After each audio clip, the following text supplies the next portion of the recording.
তো বন্ধুরা আমরা এখন চলে এসেছি ধনুষকোটি, মানে last view point of India. এখানেই ভারতবর্ষের শেষ। আর এখান থেকে জলপথে লঙ্কার দূরত্ব হচ্ছে 18 কিলোমিটার। সত্যি অপূর্ব একটা জায়গাতে আমরা এখন চলে এসেছি। আর এখান থেকে বন্ধুরা যদি আগের দিকে দেখা পাবেন সমুদ্র, মানে জল আর জল। একদিকে রয়েছে আপনার বঙ্গোপসাগর আর একদিকে রয়েছে ভারত মহাসাগর। এদিক থেকে ঢেউ গিয়ে ওদিকে লাগছে, ওদিক থেকে ঢেউ এসে এদিকে লাগছে। সত্যি অপূর্ব একটা জায়গা। বলো তোমাদের কেমন লাগছে এখানে এসে? ভালো লাগছে তো বলো কেমন লাগলো এখানে এসে? সত্যি অপূর্ব একটা জায়গা চলে এসেছি। বলো কেমন লাগছে? বলো ভালো লাগছে। জয় শ্রীরাম। হ্যাঁ, এটাই কম ছিল বন্ধুরা, কারণ ভগবান রামচন্দ্রের জায়গাতে তো চলে এসেছি, তাই না?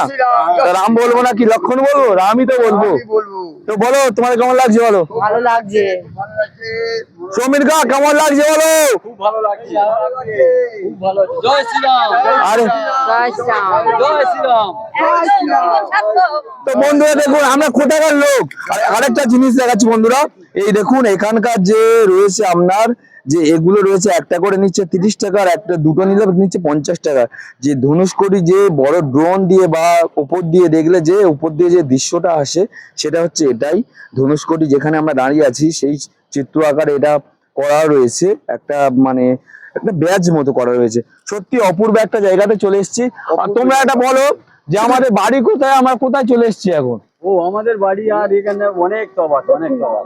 তো বন্ধুরা আমরা এখন দক্ষিণ চব্বিশ পরগনা থেকে চলে এসেছি, পশ্চিমবঙ্গের দক্ষিণ চব্বিশ পরগনা থেকে চলে এসেছি এখন তামিলনাড়ুর রামানাথপুরম জেলার ধনুষকোটিতে আমরা এখন চলে এসেছি, তাই তো? ভারতের শেষ সীমানা এটা। এখানে ভারতবর্ষের শেষ সীমানা। এখান থেকে লঙ্কা থেকে যেতে হলে আপনাদেরকে জলপথে যেতে হবে, আর পাসপোর্ট আর ভিসা তো অবশ্যই করে লাগবে। আর দূরত্ব হচ্ছে 18 কিলোমিটার জলপথে, তাই তো? ভালো লাগছে তো সকলের? জয় শ্রীরাম। জয় শ্রীরাম। জয় জয়রাম বলে কি? জয় জয়রাম বলে কি? জয় জয়রাম বলে কি? জয় জয় হনুমান। জয় হনুমান। জয় হনুমান। জয় বজরং বলি। বজরং বলি জয়।